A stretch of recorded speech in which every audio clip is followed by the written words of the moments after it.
Demisanu kalandeu sini ɲɛsigibaw sini sɛnɛ o bɛ daminɛ kabini bi san 20 ko ɲɛdɔli kɔfɛ sɛnɛko ta nasira fɛ sewukaw fɛ yen bi na min ye ɲɔgɔn tɛ ɲɔgɔnmada n'o ye agrisupu ye ale nana n'o kana i coko bamakɔkaw fɛ Sotiba ACI la université kɛnyɛrɛye ta min lakodɔnnen no jamana fɛ bi a fɔ ko min ye agrisupu ye agrisupu ale fɛ yen kalan rɔ u ka WhatsApp sira o ye 74 98 74 47 ye téléphone sira o fana ye o kelen ye min ye 74 98 74 47 ay boli aka galumwanda.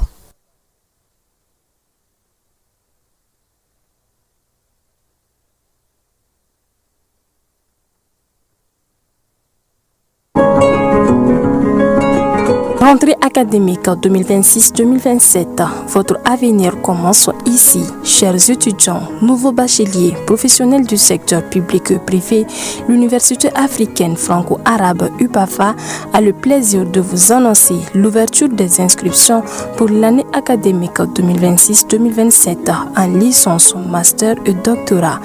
Rejoignez une institution engagée dans l'excellence académique, la recherche et la formation de leaders capables de relever les défis de demain. Comme formation disponible en licence, le frais d'inscription et de scolarité annuelle est de 25 000 francs CFA. La formation pédagogique est de 300 000 francs CFA. Quant au master, le frais d'inscription et de scolarité annuelle est de 51 000 francs CFA.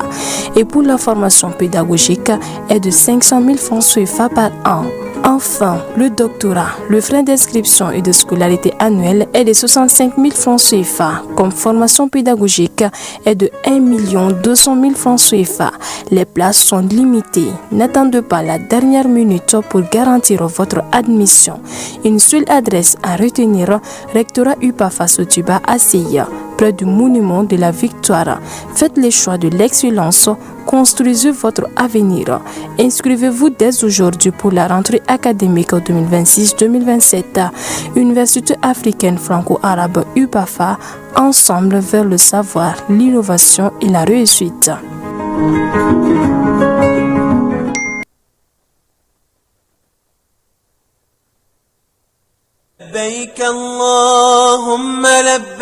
Agence Dunia Travel Service ako abibu nyamasegi folike ka nyesi aka sango hiji de umo au munu ye danaya takadaka au ka hiji labeni akechugo nyumana nan tara here la ka segi here la dumunun kay berebereli kay nam mako be jien fenfena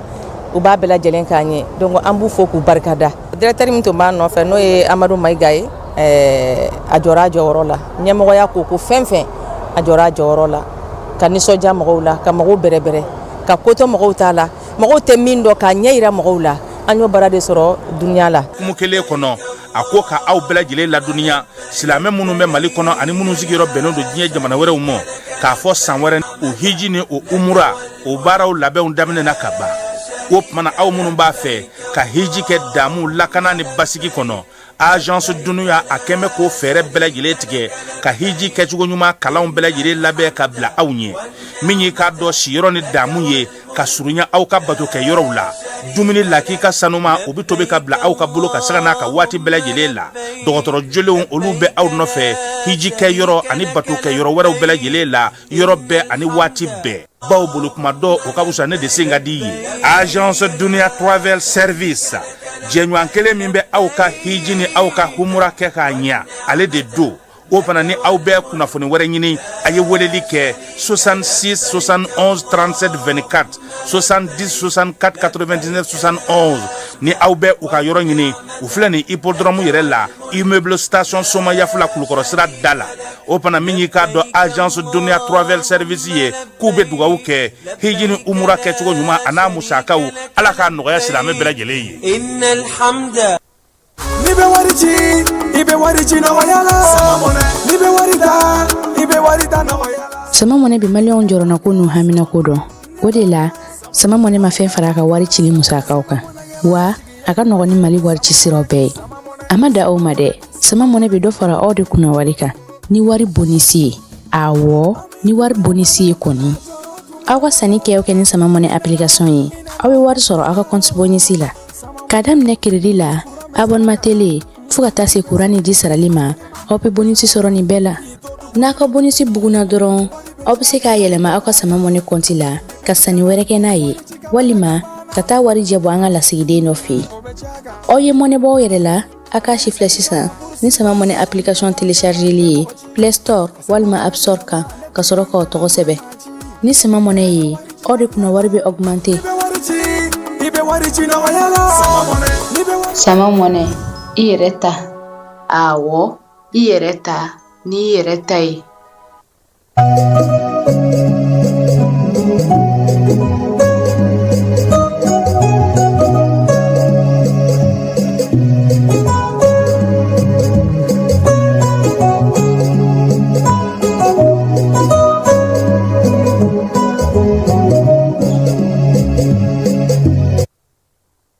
Filɛbaw ani an lamɛnbaw aw bɛɛ lajɛlen aw ni ɲanguma. Bi ye kari ye min ye tubabukalo tile 23 ye bi ye san 2026 utukalo an bɛ ale la ni sɛnɛkɛlaw k'a ma ko cɔcɔ kalo. Tiɲɛna cɔcɔ kalo don han. A bɛ ka min kɛ ni wagati ninnu na fala ye. Cɔcɔ yɛrɛ don. A bɛ tile bi ka tile fi ka kaba na ka san futumusoni kɛ ka san da yɔrɔ dɔ la a tɛna fan dɔ la. Biwula in na laadala dɔgɔkun kibaruyaw an bɛ olu bakuruba fɔ aw ye ko minnu kɛra dɔgɔkun kɔnɔ. Faranga min b'an bolo bi sangaw k'olu ka Haut Conseil président fala k'u kun y'o minɛ k'o bila kaso la. K'a sababuya kɛ ko tɔn sigili ko cogoya nka ɲɛɲinini kɛra ko la u ye a labɔ maa kofɔlen n'o ye Mulaye Traoré a tun bɛ kaso la kabini ntɛnɛn tɛmɛnen. Haut Conseil ale baro sigi ka ko ka Jawara taara ka t'o ko sɛgɛsɛgɛ. Samaya Mala a ye siman tɔni 10 di Kejakaw ma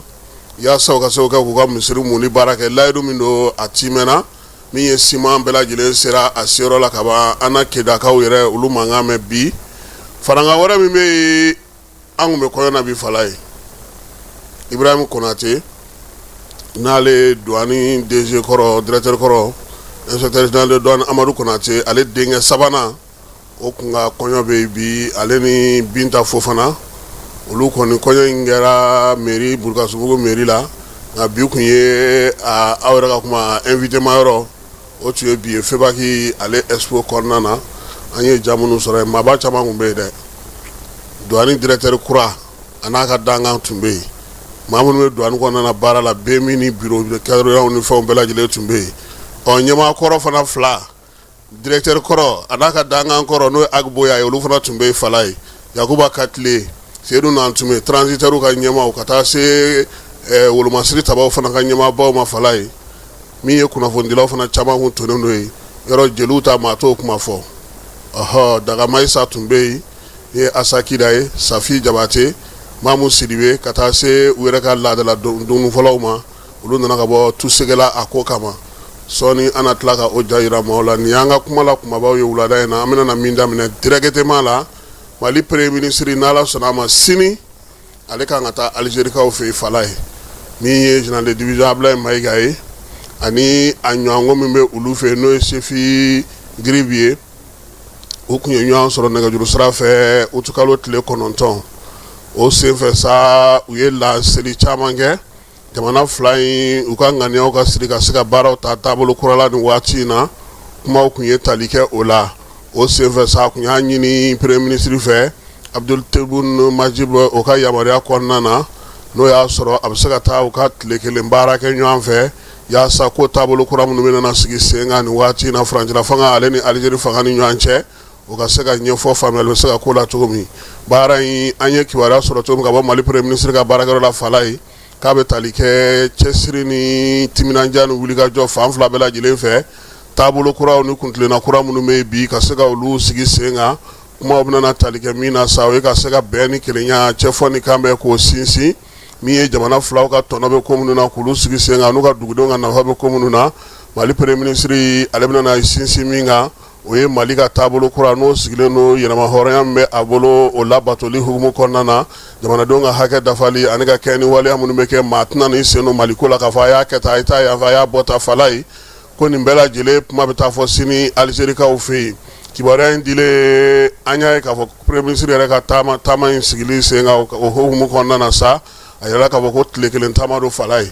n'a sera yen a jɛɲɔgɔn o bɛna kunbɛn pankurujigi kɛnɛ na u na ɲan dɛndɛn ka taa baro sigi kɛ ka kuma minnu bɛ tali kɛ lakanako kan jamana fila ninnu cɛ u dancɛw bɛ se ka lakana cogo min ye sɔrɔko ta na sira fɛ Alizeri bɛ fɛ ka fɛn minnu sigi sen kan n'o baaraw banna pewu selifa mana seli min ye u ka faama sigiyɔrɔ la Abdul Tejun ale ni Mali premier ministre bɛna ɲɔgɔn sɔrɔ fana u na baara kɛ baara mun bɛ yen n'o bɛna tali kɛ premier ministre filaw ye baara kɛ min na sɔgɔma o bakuruba o mana cɛ ka bɔ yen sa a bɛ sɔrɔ ka sa bataki bɔ bataki min n'o bɛ taama in bɛɛ lajɛlen kuncɛ fɛn fɛn mana bɔ a la sini an na o da bɛɛ lajɛlen tulo kan Abulaye ko a ta ka na Ala ka ɲuman ta ka ɲuman sigi nin baabu in a kɛlen don ka bɔlɔlɔ fa bɛɛ lajɛlen fa bi fala ye sabula kuma kɔrɔw ni kuma kuraw ni kuma tɛmɛnenw ni ko tɛmɛnenw ni ko minnu sigira sen kan ni ko minnu bɛ ka sigi sen kan a bɛɛ lajɛlen bɛɛ bɛ k'i ta fɔ a la nin waati in na n'Ala sɔnna ma sini an na jira ko sɛnɛ na wolomasiri tabaw ka dagatigi n'o ye Elize Jandaw ye k'an ka cɛden minnu bɛ wulikajɔ la su ani tile dugukolo ko hukumu kɔnɔna na kununko kari n'o tun ye nin sibiri n'o tun ye nin kalo in tile 22 ye sɛgɛsɛgɛliw bɛɛ lajɛlen kɔfɛ sa min ye Abe Ibarakaw ka jamana kɔrɔnfɛ fan fɛ Kidal marabolo kɔnɔna na fala ye wulikajɔ o kɛra ka ɲɛsin Bamanjɔlen Jugawale kama ma olu minnu kɛlen ka kɛlɛkɛminɛnw doni wolomasiri tabaw n'u ka pankuru ye o bɛɛ lajɛlen dasi k'o bɛɛ lajɛlen kari ka t'olu da kɛrɛfɛ o waati kelen fana na Bulke Sikaw fɛ Douanza marabolo la a yira k'a fɔ ko Bamanjɔlen Jugawale kaba dɔw fana tun bɛ ka fara ɲɔgɔn kan kɛ u ka ɲɛmaa dɔw tun bɛ waleya in senfɛ u n'u bolominɛnw bɛɛ lajɛlen olu fana gosira an ka pankuruw fɛ Bulke Si marabolo la bi karidonya in na fana jɛrɛ fana tun bɛ ka kɛ tuguni Bamanjɔlen Jugawale kabaw fɛ Masinakaw fɛ yaasa sa ka se ka taa maaw bolo n'u bolominɛnw bɛɛ lajɛlen kari ɲɔgɔn na cogo min ye an ka sɔrɔdasiw ye k'u y'u jɔ u jɔyɔrɔ la kosɛbɛ yaasa ka se ka dangari nin ko ninnu bɛɛ lajɛlen na motow caman b'a tigilamaw bolo a bɛɛ lajɛlen kɔni gosira ka taa bɛɛ lajɛlen halaki a n'a moto sanfɛmɔgɔw bɛɛ lajɛlen nin wulikajɔ ni nin cɛsiri ni kɔlɔsili minnu bɛ wolomasiri tabaw bolo min ye Elize Jandaw ye a ko ko na to senna mun ye basigi ni lafiya ye maaw n'u bolominɛw na kɔlɔsili k'o sinsin k'a ɲini malidenw fɛ sa wulikajɔ ni cɛsiri k'o kɛ sa yaasa ka se ka wolomasiri tabaw olu kɔkɔrɔma don o hukumu kelen kɔnɔna na dɔgɔkun min forilen filɛ nin ye fala ye wulikajɔ caman kɛra an ka Bamanciwale kɛbaw ni Jugawale kɛba kɛlɛliko ta na sira fɛ wolomasiri tabaw u ka dugukoloko hukumu kɔnɔna na Bamanjɔlen Jugawale kɛba maa 20 u y'olu kɔni bɔ baara la pewu kelenpokaw fɛ yen Baɲangara marabolo kɔnɔna na ni pankuru ye wulikajɔ wɛrɛ fana sera ka sinsin mun ni FLA maaw ma Sikaso marabolo kɔnɔna na San Sunsan min ye Moti ani Andra Bukani ye Jetia Tata maaw olu fana ye wulikajɔ kɛ kɛrɛnkɛrɛnnenya la Jonga Sakaw fɛ min ye baganw ye sagaw olu diraki Bamanjɔlen Jugawale kɛbaw la nin waleya ninnu bɛɛ lajɛlen sera ka sigi sen kan nka dɔgɔkun tɛmɛnen na Mali pankuru dɔ ale bɔra Tumutukaw fɛ sa a kun kan ka wuli k'i kunda min ye a ka munumunu salon n'a ka baaraw senfɛ maa 19 de tun bɛ pankuru in kɔnɔna fala ye pankuru in kɔni taara jigin heure 2 a wulilen kɔfɛ yɔrɔ la sa yɔrɔ min ni o sera kilomɛtiri 2 wulilen kɔfɛ a taara jigin yɔrɔ la sa yɔrɔ min n'o kɔni sera ka a lasaw Machine ni ma to waleya in senfɛ wolomasiri tabaw y'a yira sa ko sɛgɛsɛgɛli bɛ sen na barisa ale kɔnɔna na i n'a fɔ wolomasiri tabaw ka dagatigi bɛ munumunu salo la cogo min na waati min na n'o ye Elize Jandaw ye a taara barisa fana kɔnɔna na fala ye ka t'olu kuma ɲɔgɔnya nin dɔgɔkun in na o dɔgɔkun kelen fana kɔnɔna na fana min ye garde nationale ye a taara olu fana fɛ yen wulikajɔ ni cɛsiri kɛ kun ye min ye wolomasiri tabaw ka dagaw kɔnɔna na sa baara minnu bɛ ka kɛ bi degun minnu bɛ yen majɛ minnu bɛ yen min ye sɔrɔdasiw yɛrɛ n'u k'a ta ɲɔgɔn da u ka se ka kuma ɲɔgɔn fɛ ka se ka dɔn k'a fɔ degun yɔrɔ min bɛ yen baara minnu fana bɛ ka kɛ olu dɔ bɛ se ka fara olu ka cogo min wolomasiri tabaw ka baara hukumu kɔnɔna na Elize Jandaw a taa kun ye nin ye sɔrɔdasiw bɛ na min ye kalansen fana sigilen don sen kan jamana 9 min ye Mali kɛlɛkɛ kalanso ye n'o ye école de guerre ye ale bɔko 5 o sigira sen kan a yɛrɛ sa k'a fɔ sa ko min ye ninnu kɔni ka bɔli ye fala ye danfaraba yɛrɛ u ni tɔw cɛ sabula bɔlɔlɔ sira fɛ sa baaraw bɛ ka kɛ kɛrɛnkɛrɛnnen na maa 31 ɲɔgɔn ko o de tun bɛ nin ko in ale kɛrɛnna maa 27 o de tun bɛ nin ko in kɔnɔna na hukumu kelen kɔnɔna na fana min ye certificat min bɛ di état major école la u bɔko 7 maa 31 olu fana y'o jɔnjɔn olu sɔrɔ baara in senna maa min ye wolomasiri tabaw ye sa komi u bɛɛ lajɛlen kɛra kelen ye an ka sɔrɔdasi fara garde fara polisi fara sapeur pompier ka fala ye olu bɛɛ lajɛlen yira kalan in na surasi muso olu fana kalangɛrɛ olu kunna ni muso 20 ye wolomasiri taba bɛɛ lajɛlen muso fana tun b'o ko hukumu kɔnɔ olu fana ka jɔnjɔn olu dir'u ma lakana ko ta na sira fɛ sa min ye Mali kɔni ye sa u y'a yira sa k'a fɔ ko min ye kan Sunjata ye a tɛ daga tuguni maa si ka to i ka mobili kɔnɔ ka taa jɔ a kɛrɛfɛlaw n'a bɔdaw n'a tɛmɛsiraw la yaasa baara min bɛ bi n'o bɛ lakana ko ta na sira fɛ sa o ka se ka sigi sen kan wolomasiri taba na mɔmɔli kɛ fa bɛɛ lajɛlen fɛ sa mobili min kɔni bɛ tɛmɛ Kati ale kɛrɛfɛlaw la bi ni waati in na ka taa min ye u ka lycée sira in fɛ Fala ye an'u ka aérodrome n'o o ye pankurutigi kɛrɛnkɛrɛnnen min bɛ sa ko u bɛ ka lakɔlɔsili kɛ ye o baaraw bɛɛ lajɛlen sigira sen kan sa min ye maire min bɛ bi n'o bɛ ka kow latɛmɛ maire nɔ na ale de ye sɛbɛn in bɔ ko bɛɛ lajɛlen se ka wuli ka jɔ kɛ sa n'o ye mobilitigiw ye ka fara wolomasiri tabaw ka ale ni dugudenw nin sɛbɛn min bɔlen filɛ nin a ka se ka lawaleya Kati ale kɔnɔna na cogoya min na nin dɔgɔkun in fana kɔnɔ maa minnu bɛ sa n'olu y'u yɛrɛ sɔrɔ maa 82 n'o y'an ka wolomasiri tabaw ye Fala ye n'olu y'u yɛrɛ sɔrɔ utukalo tile 13 olu taara Kuluba faama sigiyɔrɔ la général d'armée Asimi a ye jigisigi kumaw fɔ u ye u yɛrɛ yira sa k'a fɔ k'u labɛnnen don waati bɛɛ ni ye nin ko ninnu ye sa u ka se ka sigi sen kan cogo min na u y'u ka kuma kurakuraya colonel Adama Bagayogo fɛ ale y'a yira sa k'a fɔ k'u labɛnnen don halisa ka taa Kidali kɛlɛ ale kɛ yɛrɛma hɔrɔnya o bɛ se ka kɛ cogo min na basigi ni lafiya bɛ se ka don malidenw kan cogo min na min ye furancɛla fanga maaw ye sa u ye kalikan minnu ta u ka se ka lafasa u ka se ka lawaleya o hukumu ale kɔnɔna na taji k'a daminɛ kalo daminɛ ka na se a camancɛ ma sa min ye citerne 1400 o de donna an ka jamana kɔnɔ litiri 66,000 o kunɲɔgɔn de donna nka kununko sɔgɔma Fala ye kunun tuguni min ye citerne 900 o fana nana fara a kan tuguni nin kalo kelen kɔnɔna na yaasa basigi ni lafiya bɛ se ka sigi sen kan cogo min DGCC polisiw ale ni douanelakaw olu bɛ ka wuli ka jɔ kɛ o ko hukumu kɔnɔna na min ye mobili ninnu bɛɛ lajɛlen nali sa ka se k'u lakɔlɔsi u ka se ka don basigi ni lafiya kɔnɔna na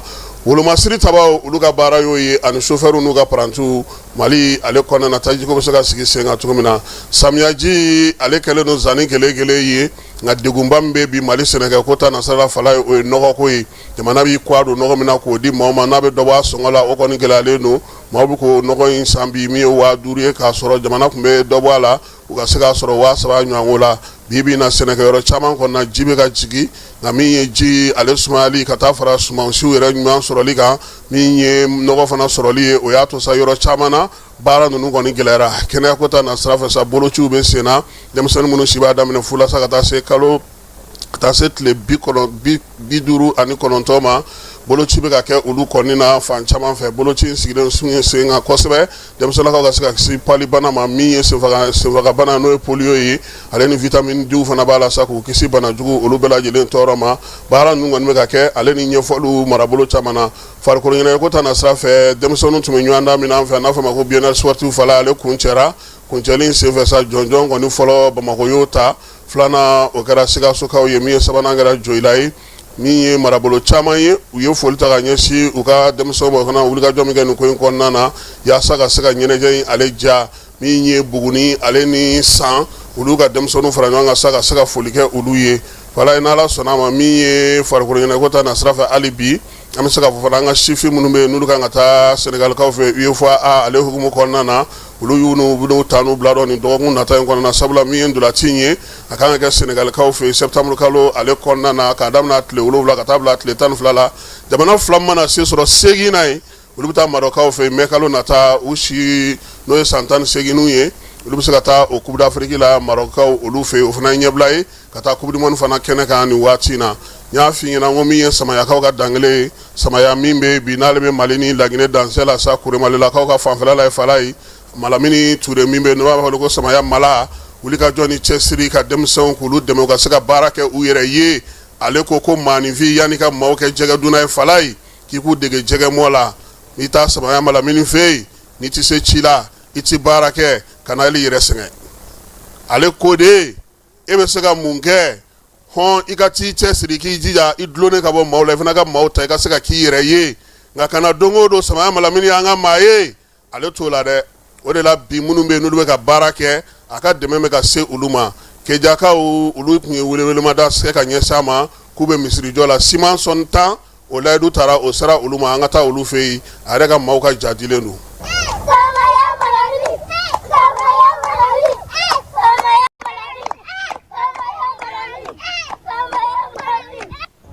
Maliyɛnw bɛɛ fɔlen don Nunkɔrɔ Media TV don an tun bɛ tiɲɛ yɛrɛ la bi Samaya Malamini Ture a y'a fɔ a y'a kɛ n taara vidéo kɛ Kiɲɛda misiri kan le 29 juillet bi y'a 13 juillet tile 13 de bi u ka misiri labanbali ko siman ko b'u la a ma bili nin y'a san 8 ye ci sera Samaya Malamine Touré ma a ye siman tonne 10 bila ka na bi aujourd'hui le 9 août ka siman tonne 10 bila ka na ka taa d'u ma fo Kiɲɛda la k'u ka misiri bili n'a ye vraiment ko y'ale ka bolomafara ye Kela Damour tun bɛ yen dugutigi ka porte parole tun bɛ yen Kiɲɛda alimamiba tun bɛ yen vraiment u ye dugawu kɛ.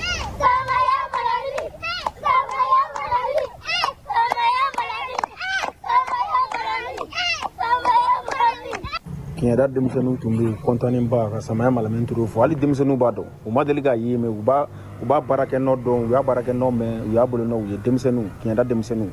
vraiment an b'u fo ka Kɛmɛrɛn fo Kɛmɛrɛn de nana ni siman ye ka bɔ Kangaba ka na ani bɛntigi an bɛ Kɛmɛrɛn fo vraiment ka Kiɲɛdala ka bɛɛ fo k'u ye siman sɔrɔ mala i ni ce ni baraji ala ka caman bila nɔ la Touré man o kɛ di duwawu bɛɛ di fa jeli ta fa jagetigi kɛ tɔɔrɔ ni ta fa jatigi kɛ bana ni ta fa jatigi kɛ kɔngɔ ina bɛ kama sɔrɔ jeli jatigi bɛ tɔɔrɔ jeli yɛrɛ bɛ tɔɔrɔ Samaya Malamine ala k'i tɔɔrɔ an kɔnɔdɔ fililen san 8 a tɛ ko wuritigi tɛ Mali la o mais tulon fa yobo yaba bila a lɔnbaga dɔ bɛɛ la wulima dun nalen kɔrɔ k'e fɔla in kɔrɔ kuma fɔ ni bi tɛ tele 15 bɔ ni million yiri ka joli di an tɛ ala deli ala bara boye bara an kan bumbu ama ne le n'a tɔgɔla mande ya ko yiri sumaba an kɛ tɛgɛran bila an kɛ ji kɛ yiri ni ju fɛ an kɛ bisi bila an kɛ ji kɛ yiri ni ju fɛ min bɛ kɛ yiri ni tɛgɛ ko dɔ k'a ban a k'a kɛ ala n'a kira kama Malamine yiri min di nin kɔni nin y'o bannen Mali bɛɛ nafa la fɛ nin tun tɛ campagne di ba campagne kɛla a fɔla ale ko bɔ n'ala sɔnna ma n bɛ n'a kɛ ale ta t'o di dɛ ale b'a kɛ le o kɔfɛ k'i don a kɛnɛ kan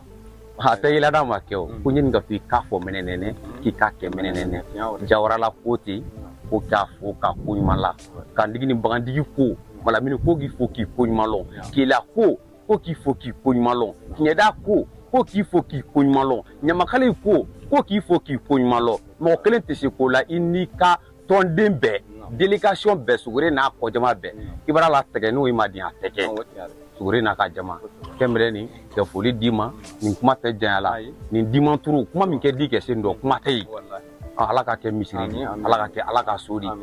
ala ka kɛ baraji ɲini yɔrɔ di ala ka kɛ ala ta ye ala ka bɛn d'a ma ala ka sabari d'a ma ala k'an kuma fama kɛ kɔfɛ ala kana fama kɛ ni tɛgɛ an dɔ kuma min tɛrɛn fɛ denmisɛnniya kuma dɔ kuma kɛ gɛlɛn manden ni manden lamini misiri mɛrɛkɛ min ma i b'a kɛ ala kan bɛ kɛ yafa denmisɛnnin kuma di an bɔra Samaya an bɛ taa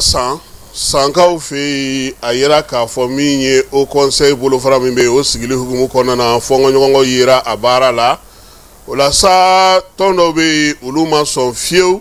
k'a yira k'a fɔ ko maa minnu sigira nin waati na sa sankaw fɛ yen o conseil la fala ye olu taara n'u ta ye bɔgɔ jeninen kan kiiri sigilamaw olu kun ye min ye Mulaye Tarawele ni ale kun sugandira o conseil ka sariyaw kɔnɔna na olu kun y'o minɛ k'o bila kaso la sɛgɛsɛgɛliw ni ɲɛɲiniw bɛɛ lajɛlen kɛlen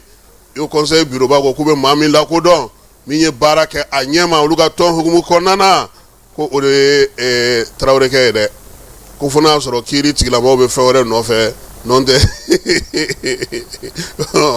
ko k'u y'a bila n'o tɛ o conseil tun ye maaw wele juma tɛmɛnen ko mɔgɔw ka ɲɔgɔn sɔrɔ o conseil kɔnɔna na min bɔra o kɔnɔ Ibrahim Jawara an ka jɛ k'ale ka ɲininenw sɔrɔlenw olu bɛɛ lajɛlen lamɛn a kɛnɛ kan. An balima asilamɛw assalamu alaikum nin ye anw ye Haut Conseil Islamique du Mali siège ba la bi juma in na le 21 août 2026 an balima asilamɛw Haut Conseil Islamique du Mali n'a ɲɛmɔgɔba ye a Cheikh Asharif Ousmane Marani Haidara ye olu kun y'u ka tɔndenw wele bi ka taa assemblée générale ba kɛ ko ka d'a kan fɛn min ye san Haut Conseil Islamique président ye Mulaye Tarawele ko o tun minɛlen don an balimaw o de la sa an wulila ka taa Haut Conseil la cogoya min na u ka ni assemblée générale an ka taa ka taa participer a la nka an balimaw an silen sa bi juma wula in na an y'a sɔrɔ assemblée générale u y'o bɔ a ma ni k'a kɛ ɲɛfɔli ani folikan ani waleɲumandɔn an balima silamɛw ka d'a kan yanni kɛnɛ ka sigi fɛn min ye san Haut Conseil Islamique président ye Mulaye Tarawele k'u y'a bila an balimaw alhamdulilayi o ye kunnafoni duman ye o de la sa assemblée générale bɛn u y'a yɛlɛma k'a kɛ ɲɛfɔli ye silamɛw ye mun de kɛra san o tɛmɛnen kɔfɛ foli ani waleɲuman dɔn k'a lase maa o maa de wulila k'i jɔ nin ko in na cogoya min na san o conseil islamique ɲɛmɔgɔba a ka se ka bila u y'u fo k'u waleɲuman dɔn. ومن يطع الله ورسوله فقد فاز فوزا عظيما. kuranɛ kalan bannen sa a sheikh ibrahim kɔntawo ale ye kuma ta jama nakun k'o fɔ jama ye o tɛmɛnen kɔfɛ k'a yira bɛɛ la k'a fɔ alhamdulilayi san haut conseil islamique ɲɛmɔgɔba mulayi tarawele k'u y'a bila alhamdulilayi. an ka président min bɛ yen nɔ ni bi ye maa min ka sigi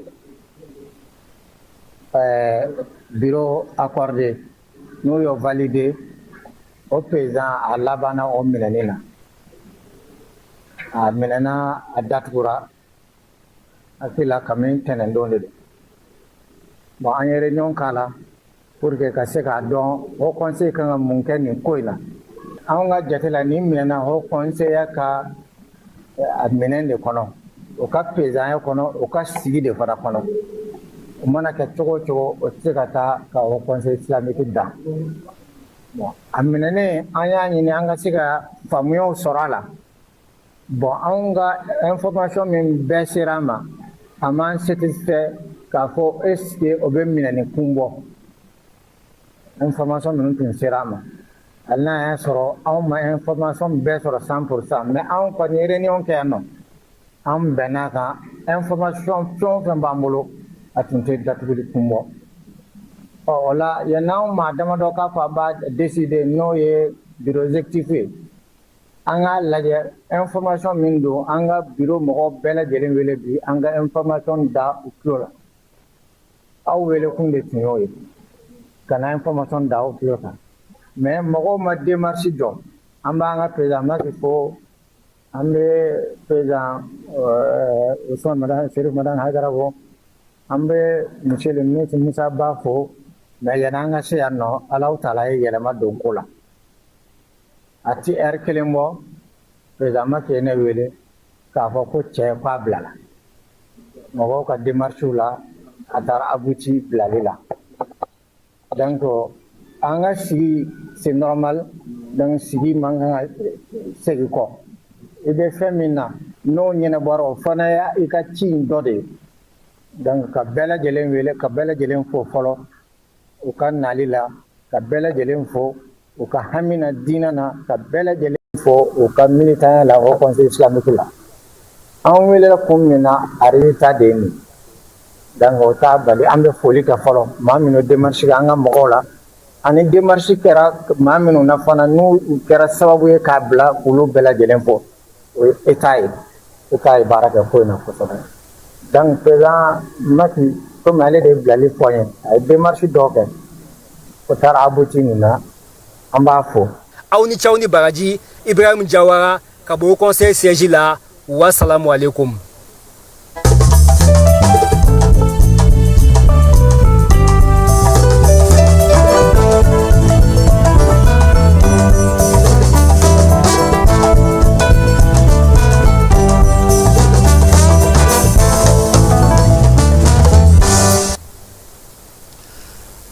fala ye ko dimanche k'o ye kɔɲɔdon ye Bamakɔ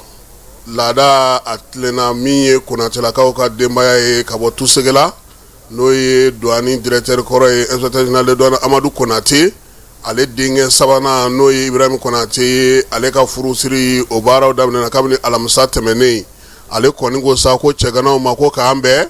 k'ale ye soju sɔrɔ fala ye utukalo tile 20 min ye furusiri ye n'o ye mairie furusiri ye a ko Binta Fofana ma ko a b'a fɛ bi a b'a fɛ sini o kɛra Burkinabebugu mairie la premier arrondissement ale kɔnɔna na Bamakɔ yan bisa ka limanaw sigiɲɔgɔnw balimaw ni telisiraw k'olu wele ka bɔ kɔɲɔ in kalama fala ye o kɛra parc d'exposition na n'a b'a fɔ o ma ko feba kɛnɛ Tusegelakaw ka laadala fɔliw u nana n'olu fɔlikɛlaw ye Mariamu Sidibe n'o ye Mamu Sidibe ye ka taa se Safi ninnu ma ale ni jeliw caman ni Asakidaw olu bɛɛ lajɛlen nana kɛnɛ kan maa ma falen caman tun bɛ yen douane directeur bɛ maa min bolo bi n'o ye inspecteur général de douane Cheikh Amala Jalo ye a n'a ka dangan n'o o ye Mamadu Traoré ye Modibo Maïga ni ale douane directeur ka kɔrɔ Amadou Togola Falaye ale ni ministre ka conseiller olu bɛɛ lajɛlen tun bɛ n'o sɔrɔ ministre ye Yakuba Kakile ale min ye INTM yɛrɛ secrétaire général ye douane kɔnɔna na ni ye conseil économique et social fana ɲɛmaa don INTM yɛrɛ bureau ba yɛrɛ secrétaire général ale fana tun bɛ yen a n'a ka danganw a n'a ka baarakɛlaw a n'a a teriw n'o ye an kɔrɔkɛ Ousmane Traoré ale fana tun b'a kɛnɛ kan Sidiki Nfa Konate ale yɛrɛ ORTM directeur kɔrɔ ye ministre kɔrɔ fana don wa min ye tusigilaka don Kɔlɔnjɛbaka don Kɔlɔnjɛbakaw kɔni camanba de tun bɛ ko in kɛnɛ kan Falaye Cɛmɔgɔ Konate an b'ale fana fo ale fana ye Kɔlɔnjɛbaka ye u camanba de n'u ka laadalamaw caman nana sa ka na min ye kɔɲɔ in kɔni k'a diya kosɛbɛ maa maa bɛ yen ko bɛ baara kɛ douane na Amadu Konate yɛrɛ Falaye a ka dangan n'o o ye Agboya ye ale tun bɛ kɛnɛ kan Dumuyalakaw denfaya dira olu minnu ma olu fana bɛɛ lajɛlen nana i bɛ maaba fɛn fɛn dɔn n'o o ye sɔrɔkɛla an ka jamana kɔnɔ i n'a fɔ Seydou Nantumena ɲɔgɔnnaw Fala olu bɛɛ la tun bɛ yen Juraw ka tɔma maaw tun bɛ yen min ye kunnafonidilaw caman ka taa se ŋaraw ni seko ni dɔnko tigilamaw ma olu bɛɛ lajɛlen tun bɛ yen Amadu Konate a y'a ka nisɔndiya yira Falaye a ko nin diyara ye nin bɛnn'a ma ka douane kɔrɔlen n'a kura bɛɛ lajɛlen fara ɲɔgɔn kan kɛnɛ kelen kan ale kɔrɔ k'a se ka foyi fɔ ko ka Ala fo ka Ala bɔra ɲuman dɔn min ye douanelakaw ye u bɛ ka baara minnu kɛ halisa u ka dɔ fara cɛsiri ni timinandiya kan ale y'a bila yɔrɔ min u k'u jija u ka tɛmɛ o kan o de ye ale ka laɲini ye denkɛ tubabu dɔnkilibakalaw ko ye Falaye k'a ka dɔn de kɛ an tɛ dɔ lama la a dɔnkili ka fisa dɛ kɔɲɔkɛ tun bɛ dɔn na ye ani kɔɲɔmuso k'u ka min ye laadala fɔli de don an k'a lamɛn dɔɔnin.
Ayiwa douane directeur kɔrɔ n'o ye Amadu Konate k'a n'a ka denbaya bɛɛ lajɛlen fo furu ko Ala k'a ni si bɛ Ala ka kɛ furu tututu Ala ka kɛ siman fila ka furu ye min ye Ibrahim Konate ani Binta Fofana ye ko Ala k'u ka furu ni si bɛ ka bɛɛ lajɛlen fo maa ma se kɛnɛ kɔnɔna sɔrɔ nin bɛ dan sigi dɔgɔkun kɔnɔ kibaruyaw la Falaye Keyita Kasim Traoré ni Ala n'a a kira sɔnna a ma sini ni Ala sɔnna a ma Falaye sini an na ɲɔgɔn sɔrɔ yan kibaruya kuraw kɛnɛ kan min ni si tɛ kelen maa bɛ se ka faamuyali sɔrɔ a ko la cogo min na Ala ka fajiri k'an bɛɛ lajɛlen garisigɛ bɛɛ lajɛlen ma aw minnu b'a fɛ ka voyager k'a sɔrɔ a ma degun sɔrɔ a ka voyage kɔnɔna na compagnie de transport Somatra u y'a kanu ka na ni kari kura caman ye kari minnu dilanna norme kɔnɔna na aw ka lafiya kama a suspension wo a climatisation a siège wo n'i ye kari jɔlen ye foyi tɛ jigin kɔnɔ i bɛ se ka don a kɔnɔna na cogo min na Somatra e ka kari Somatra ne ka kari Somatra anw ka kari o hukumu kɔnɔna na kari ninnu bɛ sira ta don ko don Bamako Segu San Moti Kucala ka taa se Sikaso ma Keɲeba Kita u ma ɲina Yoro di Sahel maaw kɔ ka taa se Kolokani Jijeni fo ka taa se Bɛnma ma Somatra fiɲɛ foroko Somatra ka wuli hɛrɛ la ka se hɛrɛ la ayiwa client aw bɛ